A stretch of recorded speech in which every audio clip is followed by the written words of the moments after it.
Assalamualaikum warahmatullahi wabarakatuh, Bapak, Ibu, dan teman-teman semuanya. Perkenalkan nama saya Fatika Nurani Andina. Saya merupakan mahasiswi Eksekutif MBA Angkatan 34, kelas Jogja, Fakultas Ekonomika dan Bisnis Universitas Gadjah Mada. Pada kesempatan kali ini, saya akan memaparkan terkait makalah saya yang berjudul Analisis Faktor-Faktor Eksternal yang Mempengaruhi Performa dari PT iGrow Resources Indonesia. Pada tahun 2015, Badan Pusat Statistik atau BPS sudah memproyeksikan jumlah penduduk di 2020 sesuai dengan kegiatan sensus penduduk setiap 5 tahun sekali akan meningkat sebanyak 271 juta jiwa dengan rincian 134 juta jiwa untuk perempuan dan 136 juta orang laki-laki. Sedangkan data jumlah penduduk yang ada di Indonesia terakhir kali tercatat pada tahun 2015 sebesar 238 juta jiwa. Berdasarkan data kependudukan semester 1 di tahun 2020, jumlah total penduduk Indonesia per 30 Juni sebanyak 268 juta jiwa, di mana hal ini menunjukkan adanya peningkatan atau kenaikan jumlah penduduk sebesar 0,71% dibanding tahun 2019, dengan rata-rata kenaikan jumlah penduduk per tahunnya sebesar 0,88%. Dan BPS memproyeksikan jumlah ini akan terus meningkat. Yang perlu digarisbawahi, jumlah penduduk yang meningkat akan mendorong peningkatan kebutuhan pangan sebagai kebutuhan pokok masyarakat Indonesia. Bahkan, pandemi COVID-19 tidak memberikan dampak signifikan terhadap kebutuhan pangan. Di samping itu, pandemi COVID-19 telah meningkatkan jumlah pengangguran dari sektor industri. Jumlah angkatan kerja di Indonesia yang menganggur menjadi 9,77 juta orang.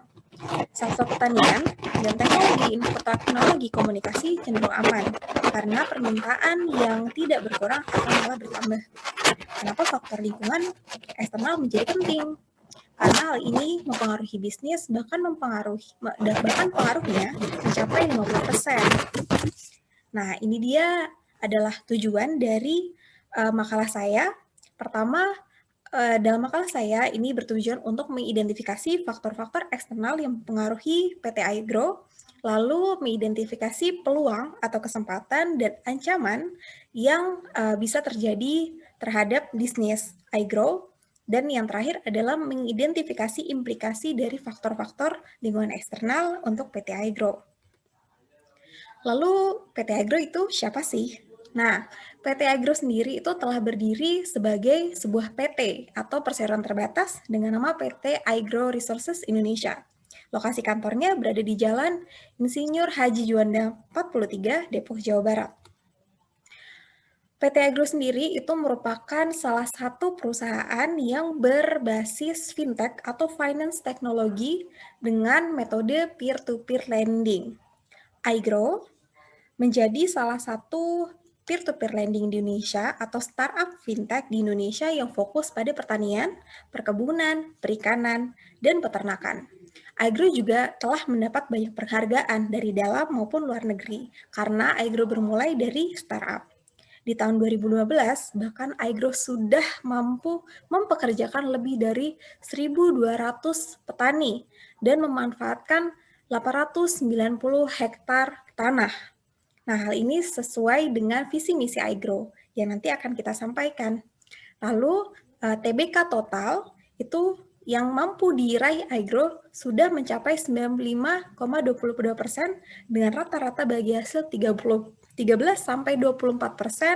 dan dana yang sudah disalurkan kepada petani itu sebesar 261,9 miliar. Berikut visi dan misi iGrow. Visi dari iGrow ini sendiri adalah menciptakan ketahanan pangan yang dapat diakses secara adil dan merata bagi umat manusia di bumi, khususnya di Indonesia. Yang pertama terkait misi. Pertama, pertanian Indonesia, yakni menumbuhkan kesadaran masyarakat akan ekosistem pertanian lokal Indonesia. Jadi seberapa penting pertanian di Indonesia. Lalu yang kedua, investor dan petani, di mana iGrow ini ingin mempertemukan investor, yakni masyarakat Indonesia dengan para petani lokal yang ada di Indonesia. Lalu lahan pertanian. Agro sendiri ingin sekali lahan pertanian yang dirasa Agro belum maksimal itu bisa dimaksimalkan kembali. Nah, ini adalah tim iGrow, ada komisaris Bapak Muhammad Iqbal, CEO, Bapak Andreas Sanjaya, lalu CBO, itu ada Jim Oklahoma, dan Muhammad Zaini Rahmat sebagai COO. iGrow sendiri produknya adalah produk digital. Seperti yang tadi saya sampaikan, dia berbasis fintech atau finance teknologi. Jadi memang produknya berupa teknologi finance atau pembiayaan. Aplikasinya ada dua jenis, ada yang dapat diakses melalui ponsel pintar, itu berupa aplikasi, jadi bisa di-download dan di-install. Ada juga yang melalui web, seperti itu. Begitu tampilannya. Nah, selanjutnya faktor-faktor lingkungan eksternal dari iGrow. Terdapat 9 faktor lingkungan eksternal yang mempengaruhi bisnis iGrow. Yang pertama, terkait dengan aspek lingkungan demografi. Jumlah penduduk di Indonesia terus meningkat. Seperti tadi di latar belakang, memang jumlah penduduk di Indonesia belum berkurang. Hal ini berdasarkan data dari BPS yang memang meningkat setiap tahun. Bahkan kenaikan jumlah penduduk ini berdasarkan data BBB akan mencapai puncaknya di tahun 2056 sampai dengan 2074. Bahkan Indonesia katanya akan mendapatkan bonus demografi yang akan mulai berlangsung di 2010 tahun lalu sampai 2035 mendatang. Dan dalam kurun waktu tertentu, kenapa itu disebut bonus? Karena hampir 46,7% masyarakat Indonesia termasuk pada usia produktif. Jadi Indonesia ini sangat memiliki potensi yang besar untuk sumber daya manusianya yang bisa menopang perekonomian Indonesia. Lalu hal ini menimbulkan kebutuhan pangan juga meningkat. Semakin banyak jumlah penduduk di Indonesia, maka semakin tinggi juga kebutuhan pangan di Indonesia. Bahkan pandemi ini itu juga mendorong banyak negara secara masif untuk mampu memenuhi kebutuhan pangan domestiknya sendiri. Karena mereka mencoba untuk mengurangi jalur perdagangan internasional demi mencegah penyebaran virus COVID-19. Berikut adalah proyeksi jumlah penduduk Indonesia berdasarkan jenis kelamin di tahun 2020 sampai 2100 untuk Indonesia. Sumbernya dari United Nations Population Divisions di tahun 2019. Dan jumlahnya terus meningkat seperti itu. Lalu, apa saja peluang iGrow dalam aspek lingkungan demografi ini? Pertama, permintaan akan pangan tidak akan berkurang, dan itu sesuai dengan bisnis iGrow yang memang fokusnya adalah kepada pertanian atau produk-produk pertanian yang biasanya digunakan sebagai sumber pangan. Lalu ancamannya lahan pertanian di Indonesia itu bisa jadi malah dialihfungsikan menjadi hunian atau industri karena kebutuhan hunian yang semakin banyak karena makin banyak juga penduduk Indonesia. Lalu implikasinya, agro bisa fokus pada kualitas proyek sehingga menghasilkan produk yang berkualitas juga. Dan hal ini bisa jadi daya tarik bagi investor juga. Jadi mungkin ada inovasi seperti itu untuk meningkatkan produksi iGrow tanpa memerlukan lahan yang terlalu banyak. Selanjutnya, aspek lingkungan, ekonomi, dan bisnis. Aspek ekonomi dan bisnis di dalam yang merupakan di sektor pertanian di Indonesia terhadap produk domestik bruto atau PDB bahkan mencapai 14%. Bank Dunia memproyeksikan pertumbuhan ekonomi di Indonesia mengalami perbaikan yang artinya peningkatan namun dengan persentase yang tidak terlalu besar di tahun 2021 setelah pandemi COVID-19. Kesadaran investasi juga meningkat khususnya sejak pandemi. Nah, peluang iGrow sebagai fintech di sektor pertanian belum memiliki banyak pesaing. Jadi, hanya sekitar 5 pesaing iGrow yang memang fintech peer-to-peer lending yang fokus ke dalam pertanian, perkebunan, perikanan, maupun peternakan. Fintech itu sendiri menjadi alternatif pembiayaan bagi sektor-sektor yang tidak dijangkau oleh bank, namun bisa diraih oleh fintech peer-to-peer lending. Seperti itu. Lalu ancamannya adalah komoditi pangan tertentu masih impor seperti beras, gula, karena ini dianggap oleh pemerintah impor itu adalah cara lebih cepat untuk memenuhi kebutuhan pangan dibandingkan harus memproduksi sendiri. Dan juga UMR di Indonesia di beberapa daerah cenderung rendah. Hal ini mengakibatkan kemungkinan masyarakat tidak memiliki dana untuk diinvestasikan. Lalu bagaimana implikasinya? iGroup melakukan ekspansi untuk meningkatkan proyek dan produk. Lalu yang kedua, kolaborasi dengan pemerintah yang pastinya untuk demi ketahanan pangan. Selanjutnya terkait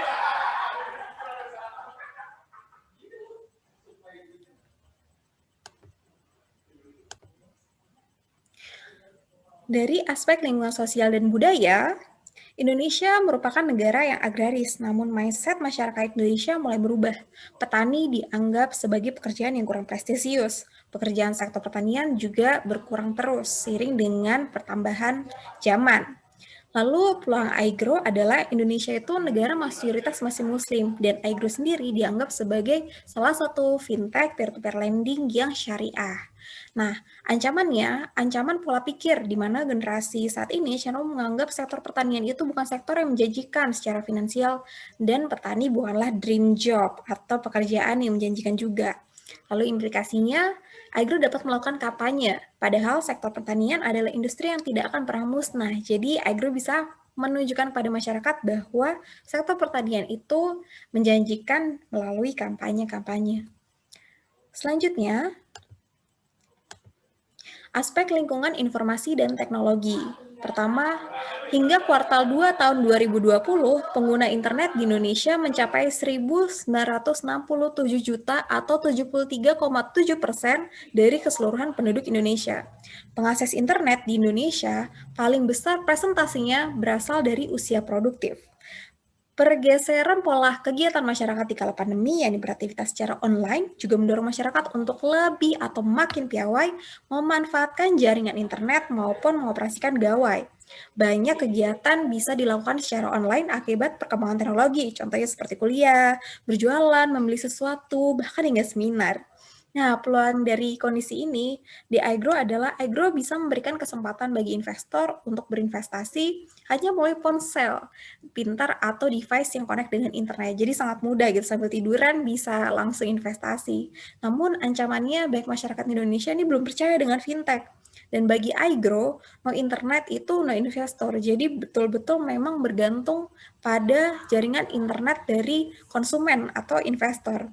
Dan ada juga ancaman dari hacker atau orang yang meretas aplikasi, karena segala bisnis prosesnya iGrow dilakukan dalam aplikasi. Lalu implikasinya, layanan customer service iGrow sudah ramah tanpa makro. Jadi iGrow itu sudah dibilang ramah karena sudah menyesuaikan dengan kebutuhan komunikasi masyarakat Indonesia. iGrow juga perlu meningkatkan UI dan UX dan customer data security demi kenyamanan calon investor. Selanjutnya, aspek lingkungan alam, di mana Indonesia memiliki alam yang subur, cocok untuk pertanian, terlebih keanekaragaman fauna Indonesia yang sangat kaya. Peluangnya, alam Indonesia yang subur sesuai dengan bisnis iGrow yang fokus di bidang pertanian, perkebunan, perikanan, dan peternakan. Operasional pertanian sesuai protokol kesehatan, karena di mana petani itu tidak perlu berdekat-dekatan atau bergelombung untuk melakukan pekerjaannya sebagai petani, seperti mencangkul, menanam, itu biasanya menyebar karena itu akan lebih jauh lebih efisien. Nah, ancaman, iGrow hanya mengandalkan sektor pertanian sebagai proyek. Jika proyek itu gagal, di sektor pertanian itu cenderung tidak ada aset yang tersisa. Lalu implikasinya, iGrow perlu mengawal proyek dengan baik dengan analisis kredit yang baik pula untuk mengamankan investor, seperti itu. Selanjutnya, aspek lingkungan pemerintahan. Kementerian Pertanian atau Kemenpan memiliki target untuk meningkatkan kesejahteraan petani melalui 3 program strategis, yakni layanan kredit usaha rakyat, program gerakan 3 kali ekspor, dan pembentukan Komando Strategis Pembangunan Pertanian atau Konstra Tani. Diharapkan program ini mampu meningkatkan industri pertanian. Anggaran Kemenpan dalam RKAKL tahun 2021 saja sebesar 21,38 triliun. Dan ini sudah disetujui meski anggaran meningkat 50% seperti itu ya dibanding 2020. Nah, peluangnya, iGrow dapat turut serta nih untuk bergabung ke dalam program-program pemerintah itu. Apalagi terlihat dari program ini bahwa pemerintah betul-betul ingin mengenjot sektor pertanian. Namun ancamannya bisa jadi program pertanian ini hanya terpusat atau hanya dilaksanakan oleh pemerintah. Dan juga ada Omnibus Law di mana investor luar negeri bisa jadi ancaman bagi iGrow sebagai fintech lokal. Karena mungkin fintech dari luar itu bisa lebih besar dan bisa lebih menjanjikan dengan return yang besar dari segi return begitu ya. Lalu implikasi, regulasi perusahaan investasi dipermudah untuk menjaga iklim investasi. iGrow dapat memanfaatkan momentum ini di kala pandemi agar lebih eksis lagi. Selanjutnya aspek politik.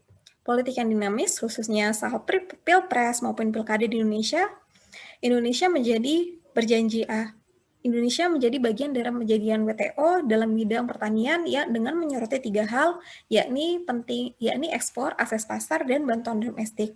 Namun, contohnya eksportis beras terbesar di negara di dunia malah bukan negara yang mengkonsumsi beras atau komoditi tersebut sebagai makanan pokok dan ini melanggar tujuan utama atau tujuan jangka panjangnya WTO. Dan selanjutnya, Presiden Jokowi membuat program food estate di mana di masa jabatannya saat ini yang justru menggait banyak investor swasta yang cukup besar.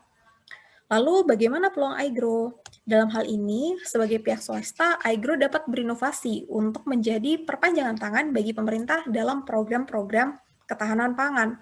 Namun, ancaman isu politik seperti pilpres dan pilkada yang selalu mengancam sektor industri karena arah kebijakan pemerintah tergantung pada stakeholder yang terpilih. Kebijakan impor pemerintah dengan pertimbangan impor lebih murah dibanding produksi sendiri juga akan mengancam bisnis iGrow. Lalu, iGrow perlu melakukan pendekatan dengan cara yang lebih elegan sebagai implikasi dengan stakeholder, terlebih pada momentum tepat setelah Pilpres dan juga setelah Pilkada selesai. Karena di saat itu biasanya pemimpin baru butuh gebrakan nyata dan iGrow bisa masuk ke dalam situ. Selanjutnya, hukum Indonesia. OJK sudah mengatur secara detail terkait berdirinya fintech sesuai dengan POJK nomor 77 POJK 01/2016. Di tahun 2020, bahkan OJK mengeluarkan 7 poin regulasi baru dalam revisi POJK 77 2016. Dari sudut perlindungan konsumen, peer-to-peer lending masih dikategorikan bertanggung jawab karena masih bertanggung jawab melakukan analisis kredit terhadap peminjam dana untuk menekan resiko gagal bayar. Dari hal tersebut, iGrow memiliki peluang di mana sudah ada regulasi yang cukup jelas sehingga operasional iGrow itu bisa berjalan lebih lancar dan iGrow bisa mengembangkan sayap menjadi perusahaan yang makin kredibel dan makin eksis. Lalu ancamannya adalah dalam pengaturan fintech atau fintech peer-to-peer lending, penyelenggara tidak memiliki tanggung jawab besar terhadap perlindungan konsumen dan hal ini membuat investor ragu untuk berinvestasi. Lalu implikasinya, iGrow sudah mengikuti dan sebaiknya tetap mengikuti peraturan pemerintah yang ada karena negara berperan sangat besar untuk keberlangsungan perusahaan fintech di Indonesia. Lalu yang terakhir, aspek lingkungan hukum internasional. Menurut John Austin, hukum internasional hanya dapat dikategorikan sebagai bentuk positif morality karena tidak memiliki badan legislatif, bahkan tidak memaksakan sanksi. Indonesia dalam perdagangan internasional juga sudah menjadi pelopor dan pendiri organisasi kerjasama ekonomi antar negara seperti AFTA, APEC, dan lain sebagainya. Dalam hal ini, iGrow memiliki peluang kerjasama ekonomi Indonesia menjadi kesempatan bagi iGrow untuk berkembang di lingkup internasional. iGrow juga memiliki kesempatan untuk ekspor dengan kualitas yang bersaing. Namun ancamannya, persaingan di kancah internasional, khususnya fintech, itu jauh lebih ketat. iGrow perlu memiliki strategi yang cerdas untuk menganalisis pasar internasional di samping domestik, karena investor maupun petani dilakukan dan hal ini harus dilakukan secara berkala. Kesimpulannya, kesadaran investasi masyarakat Indonesia semakin tinggi, terlebih saat pandemi melanda. Regulasi fintech sudah sangat jelas. Persaingan fintech peer-to-peer lending di sektor pertanian masih longgar karena masih ada 5 pesaing lainnya. Hanya 5 nih, belum sampai 10. Lalu iGrow tidak hanya peduli pada manfaat ekonomi, namun manfaat sosial. Karena dia mengajak petani dan dia ingin melebarkan atau mengembangkan pertanian di Indonesia. Jadi membuka sebesar-besarnya kesempatan bekerja petani, lalu ancaman program food estate oleh pemerintah. Saran yang bisa saya berikan, iGrow perlu melakukan analisis terkait faktor-faktor lingkungan yang mempengaruhi bisnisnya, khususnya yang bisa menjadi hambatan pertumbuhan bisnis iGrow, dan ini dilakukan secara berkala, sehingga tidak ada faktor lingkungan eksternal yang miss atau tertinggal. Yang kedua, iGrow melakukan inovasi agar bisnis dapat berkembang dengan menjangkau petani-petani di daerah yang belum terjamah oleh investor domestik, padahal memiliki potensi yang besar. Terima kasih, berikut presentasi saya. Terima kasih sudah mendengarkan. Wabillahi taufiq wal hidayah. Wassalamualaikum warahmatullahi wabarakatuh.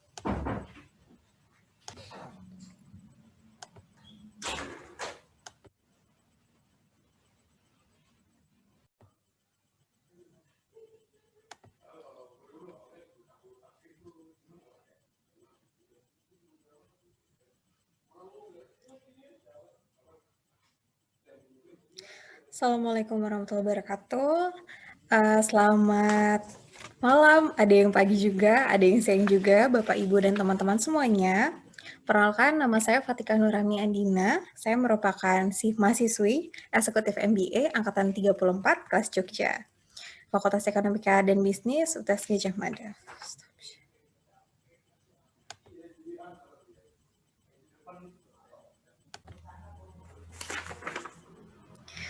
Assalamualaikum warahmatullahi wabarakatuh. Halo Bapak Ibu dan teman-teman semuanya. Perkenalkan, nama saya Fatika Nurani Andina. Saya merupakan mahasiswi Eksekutif MBA Angkatan 34, kelas Yogyakarta, Fakultas Ekonomika dan Bisnis Universitas Gajah Mada. Pada kesempatan kali ini, saya akan memaparkan terkait makalah saya yang berjudul Analisis Faktor-Faktor Eksternal yang Mempengaruhi Performa dari PT iGrow Resources Indonesia.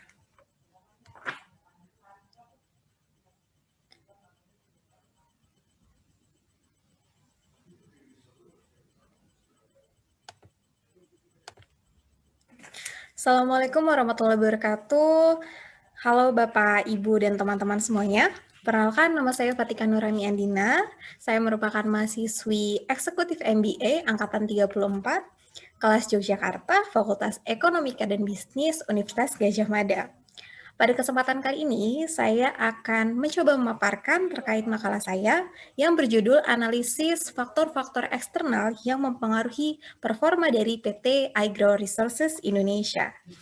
Pada tahun 2015, Badan Pusat Statistik atau BPS sudah memproyeksikan jumlah penduduk di 2020 sesuai dengan kegiatan sestu penduduk setiap 5 tahun sekali akan meningkat sebanyak 271 juta jiwa dengan rincian 134 juta jiwa orang perempuan dan 136 juta orang laki-laki. Sedangkan data jumlah penduduk yang ada di Indonesia terakhir kali tercatat pada tahun 2015 sebesar 238 juta jiwa. Berdasarkan data kependudukan semester 1 2020, jumlah total penduduk Indonesia per 30 Juni yakni sebanyak 268.583.016 jiwa, di mana hal ini menunjukkan adanya kenaikan jumlah penduduk sebesar 0,71% dibandingkan tahun 2019, dengan rata-rata kenaikan jumlah penduduk per tahun sebesar 0,88%. Dan BPS terus memproyeksikan jumlah ini akan terus meningkat.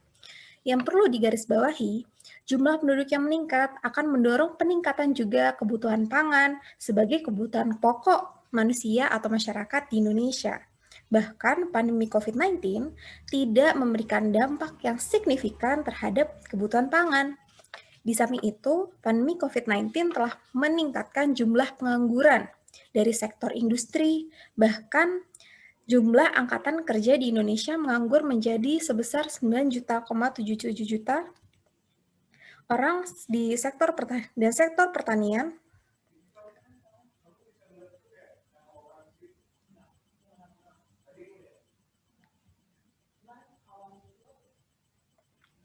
Assalamualaikum warahmatullahi wabarakatuh, Bapak, Ibu, dan teman-teman semuanya. Perkenalkan, nama saya Fatika Nurani Andina. Saya merupakan mahasiswi Eksekutif MBA Angkatan 34, kelas Jogja, Fakultas Ekonomika dan Bisnis Universitas Gajah Mada. Pada kesempatan kali ini, saya akan memaparkan terkait makalah saya yang berjudul Analisis faktor-faktor eksternal yang mempengaruhi performa dari PT iGrow Resources Indonesia.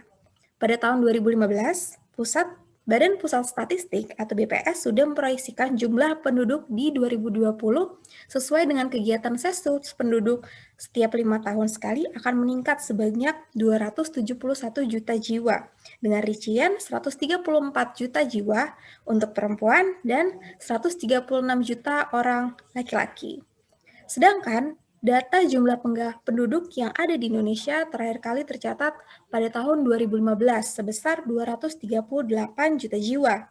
Berdasarkan data kependudukan semester 1 di tahun 2020, jumlah total penduduk Indonesia per 30 Juni sebanyak 268 juta jiwa, di mana hal ini menunjukkan adanya peningkatan atau kenaikan jumlah penduduk sebesar 0,71% dibanding tahun 2019, dengan rata-rata kenaikan jumlah penduduk per tahunnya sebesar 0,88%.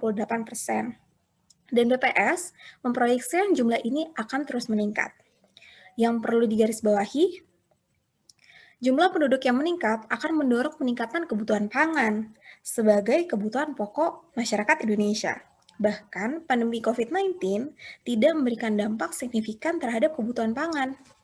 Di samping itu, pandemi COVID-19 telah meningkatkan jumlah pengangguran dari sektor industri. Bahkan jumlah angkatan kerja di Indonesia yang menganggur menjadi 9,77 juta orang. Sektor pertanian dan teknologi komunikasi cenderung aman karena permintaan yang tidak berkurang atau malah bertambah. Kenapa faktor lingkungan eksternal menjadi penting? Karena hal ini mempengaruhi bisnis, bahkan pengaruhnya mencapai 50%. Nah, ini dia adalah tujuan dari makalah saya. Pertama, dalam makalah saya ini bertujuan untuk mengidentifikasi faktor-faktor eksternal yang mempengaruhi PT iGrow, lalu mengidentifikasi peluang atau kesempatan dan ancaman yang bisa terjadi terhadap bisnis iGrow, dan yang terakhir adalah mengidentifikasi implikasi dari faktor-faktor lingkungan eksternal untuk PT iGrow. Lalu PT iGrow itu siapa sih? Nah, PT iGrow sendiri itu telah berdiri sebagai sebuah PT atau perseroan terbatas dengan nama PT iGrow Resources Indonesia. Lokasi kantornya berada di Jalan Insinyur Haji Juanda 43, Depok, Jawa Barat. PT iGrow sendiri itu merupakan salah satu perusahaan yang berbasis fintech atau finance teknologi dengan metode peer-to-peer lending. iGrow menjadi salah satu peer-to-peer lending di Indonesia atau startup fintech di Indonesia yang fokus pada pertanian, perkebunan, perikanan, dan peternakan. iGrow juga telah mendapat banyak penghargaan dari dalam maupun luar negeri karena iGrow bermulai dari startup. Di tahun 2015, bahkan iGrow sudah mampu mempekerjakan lebih dari 1.200 petani dan memanfaatkan 890 hektar tanah. Nah, hal ini sesuai dengan visi misi iGrow yang nanti akan kita sampaikan. Lalu, TBK total itu yang mampu diraih iGrow sudah mencapai 95,22% dengan rata-rata bagi hasil 13-24% dan dana yang sudah disalurkan kepada petani itu sebesar 261,9 miliar. Berikut visi dan misi iGrow. Visi dari iGrow ini sendiri adalah menciptakan ketahanan pangan yang dapat diakses secara adil dan merata bagi umat manusia di bumi, khususnya di Indonesia. Yang pertama terkait misi. Pertama, pertanian Indonesia, yakni menumbuhkan kesadaran masyarakat akan ekosistem pertanian lokal Indonesia. Jadi seberapa penting pertanian di Indonesia. Lalu yang kedua, investor dan petani, di mana iGrow ini ingin mempertemukan investor, yakni masyarakat Indonesia dengan para petani lokal yang ada di Indonesia. Lalu lahan pertanian, iGrow sendiri ingin sekali lahan pertanian yang diraih iGrow belum maksimal itu bisa dimaksimalkan kembali. Nah, ini adalah tim iGrow, ada komisaris Bapak Muhammad Iqbal, CEO, Bapak Andreas Sanjaya, lalu CBO, itu ada Jim Oklahoma, dan Muhammad Zaini Rahmat sebagai COO. iGrow sendiri produknya adalah produk digital. Seperti yang tadi saya sampaikan, dia berbasis fintech atau finance teknologi. Jadi memang produknya berupa teknologi finance atau pembiayaan. Aplikasinya ada dua jenis, ada yang dapat diakses melalui ponsel pintar, itu berupa aplikasi, jadi bisa di-download dan di-install. Ada juga yang melalui web, seperti itu. Begitu tampilannya. Nah, selanjutnya faktor-faktor lingkungan eksternal dari iGrow. Terdapat 9 faktor lingkungan eksternal yang mempengaruhi bisnis iGrow. Yang pertama, terkait dengan aspek lingkungan demografi. Jumlah penduduk di Indonesia terus meningkat. Seperti tadi di latar belakang, memang jumlah penduduk di Indonesia belum berkurang. Hal ini berdasarkan data dari BPS yang memang meningkat setiap tahun. Bahkan kenaikan jumlah penduduk ini berdasarkan data BBB akan mencapai puncaknya di tahun 2056 sampai dengan 2074. Bahkan Indonesia katanya akan mendapatkan bonus demografi yang akan mulai berlangsung di 2010 tahun lalu sampai 2035 mendatang. Dan dalam kurun waktu tertentu, kenapa itu disebut bonus? Karena hampir 46,7% masyarakat Indonesia termasuk pada usia produktif. Jadi Indonesia ini sangat memiliki potensi yang besar untuk sumber daya manusianya yang bisa menopang perekonomian Indonesia. Lalu hal ini menimbulkan kebutuhan pangan juga meningkat. Semakin banyak jumlah penduduk di Indonesia, maka semakin tinggi juga kebutuhan pangan di Indonesia. Bahkan pandemi ini itu juga mendorong banyak negara secara masif untuk mampu memenuhi kebutuhan pangan domestiknya sendiri. Karena mereka mencoba untuk mengurangi jalur perdagangan internasional demi mencegah penyebaran virus COVID-19. Berikut adalah proyeksi jumlah penduduk Indonesia berdasarkan jenis kelamin di tahun 2020 sampai 2100 untuk Indonesia. Sumbernya dari United Nations Population Division di tahun 2019. Dan jumlahnya terus meningkat seperti itu. Lalu, apa saja peluang iGrow dalam aspek lingkungan demografi ini? Pertama, permintaan akan pangan tidak akan berkurang, dan itu sesuai dengan bisnis iGrow yang memang fokusnya adalah kepada pertanian atau produk-produk pertanian yang biasanya digunakan sebagai sumber pangan. Lalu ancamannya lahan pertanian di Indonesia itu bisa jadi malah dialihfungsikan menjadi hunian atau industri karena kebutuhan hunian yang semakin banyak karena makin banyak juga penduduk Indonesia. Lalu implikasinya, iGrow bisa fokus pada kualitas proyek sehingga menghasilkan produk yang berkualitas juga. Dan hal ini bisa menjadi jadi daya tarik bagi investor juga. Jadi mungkin ada inovasi seperti itu untuk meningkatkan produksi iGrow tanpa memerlukan lahan yang terlalu banyak. Selanjutnya, aspek lingkungan, ekonomi, dan bisnis. Aspek ekonomi dan bisnis di dalam yang merupakan di sektor pertanian di Indonesia terhadap produk domestik bruto atau PDB bahkan mencapai 14%. Bank Dunia memproyeksikan pertumbuhan ekonomi di Indonesia mengalami perbaikan yang artinya peningkatan namun dengan persentase yang tidak terlalu besar di tahun 2021 setelah pandemi COVID-19. Kesadaran investasi juga meningkat khususnya sejak pandemi. Nah, peluang iGrow sebagai fintech di sektor pertanian belum memiliki banyak pesaing. Jadi, hanya sekitar 5 pesaing iGrow yang memang fintech peer-to-peer lending yang fokus ke dalam pertanian, perkebunan, perikanan, maupun peternakan. Fintech itu sendiri menjadi alternatif pembiayaan bagi sektor-sektor yang tidak dijangkau oleh bank, namun bisa diraih oleh fintech peer-to-peer lending. Seperti itu.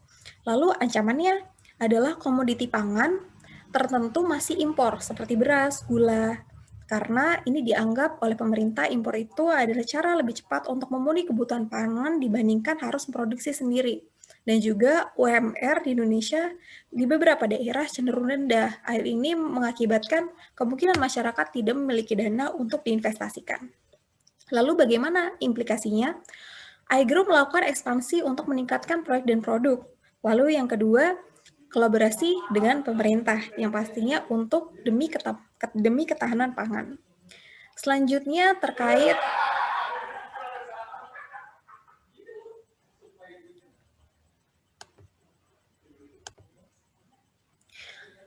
dari aspek lingkungan sosial dan budaya, Indonesia merupakan negara yang agraris, namun mindset masyarakat Indonesia mulai berubah. Petani dianggap sebagai pekerjaan yang kurang prestisius. Pekerjaan sektor pertanian juga berkurang terus, seiring dengan pertambahan zaman. Lalu peluang iGrow adalah Indonesia itu negara mayoritas masih muslim dan iGrow sendiri dianggap sebagai salah satu fintech peer-to-peer lending yang syariah.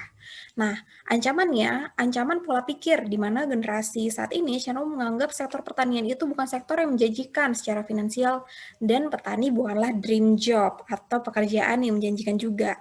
Lalu implikasinya, iGrow dapat melakukan kampanye, padahal sektor pertanian adalah industri yang tidak akan pernah musnah. Jadi iGrow bisa menunjukkan pada masyarakat bahwa sektor pertanian itu menjanjikan melalui kampanye-kampanye. Selanjutnya, aspek lingkungan informasi dan teknologi. Pertama, hingga kuartal 2 tahun 2020, pengguna internet di Indonesia mencapai 1.967 juta atau 73,7% dari keseluruhan penduduk Indonesia. Pengakses internet di Indonesia paling besar presentasinya berasal dari usia produktif.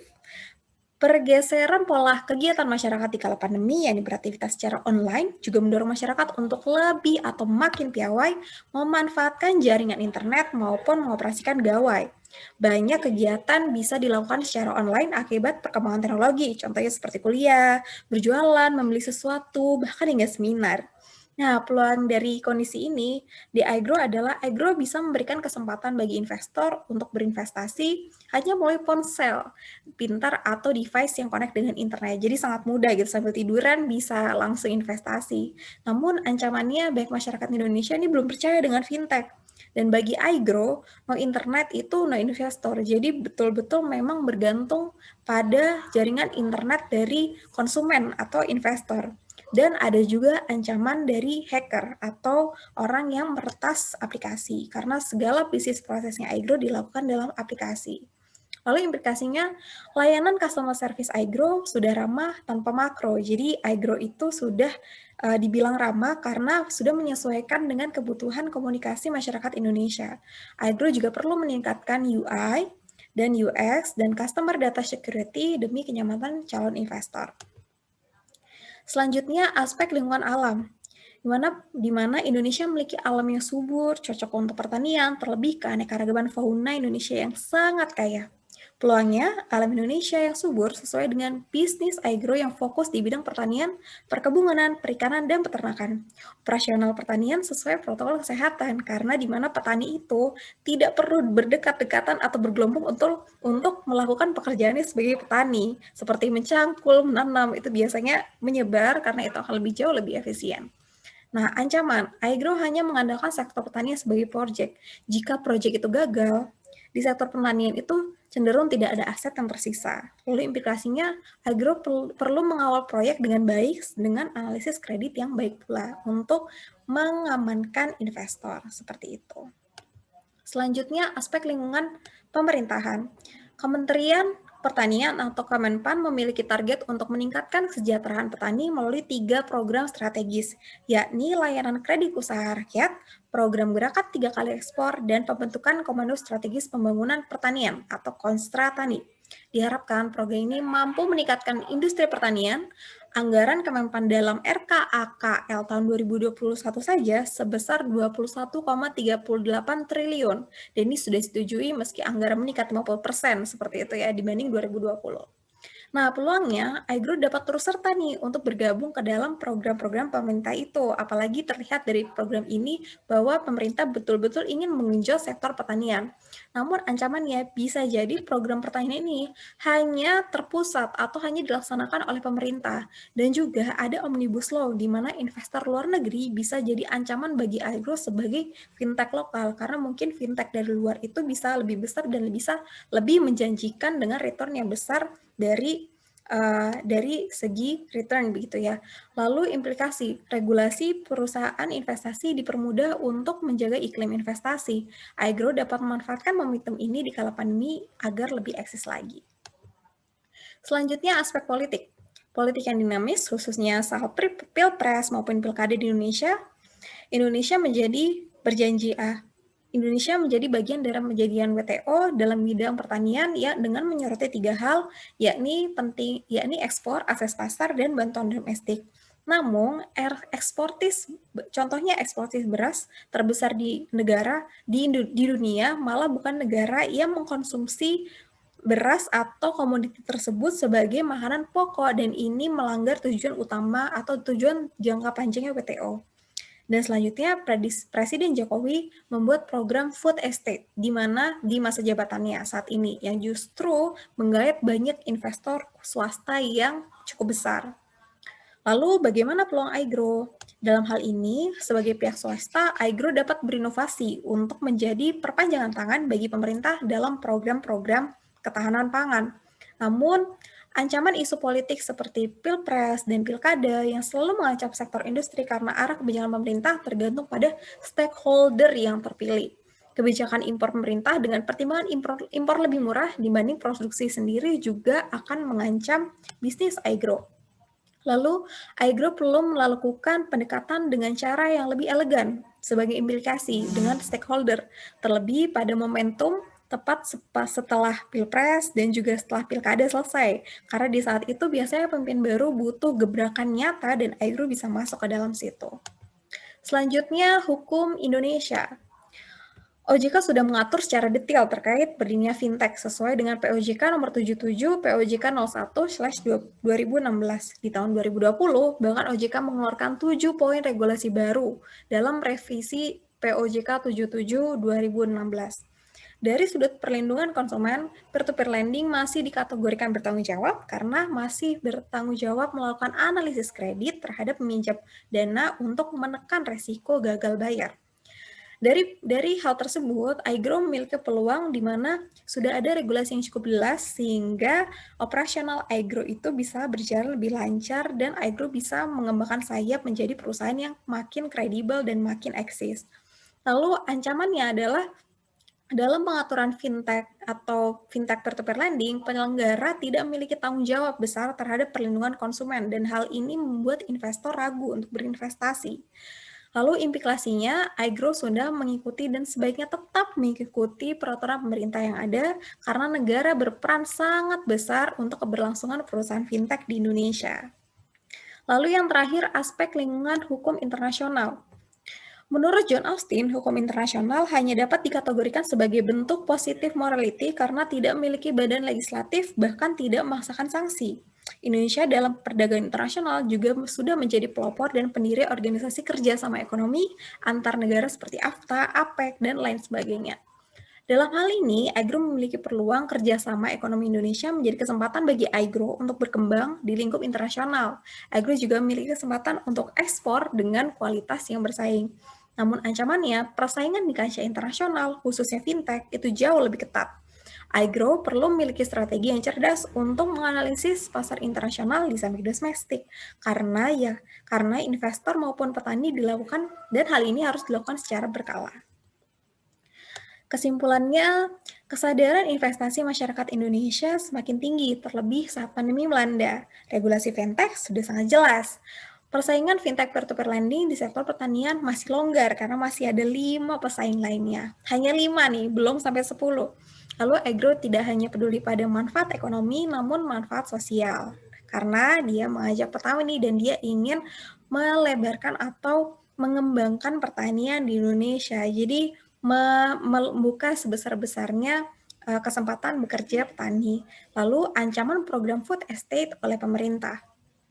Saran yang bisa saya berikan, iGrow perlu melakukan analisis terkait faktor-faktor lingkungan yang mempengaruhi bisnisnya, khususnya yang bisa menjadi hambatan pertumbuhan bisnis iGrow, dan ini dilakukan secara berkala, sehingga tidak ada faktor lingkungan eksternal yang miss atau tertinggal. Yang kedua, iGrow melakukan inovasi agar bisnis dapat berkembang dengan menjangkau petani-petani di daerah yang belum terjamah oleh investor domestik, padahal memiliki potensi yang besar. Terima kasih, berikut presentasi saya. Terima kasih sudah mendengarkan. Wabillahi taufiq walhidayah. Wassalamualaikum warahmatullahi wabarakatuh.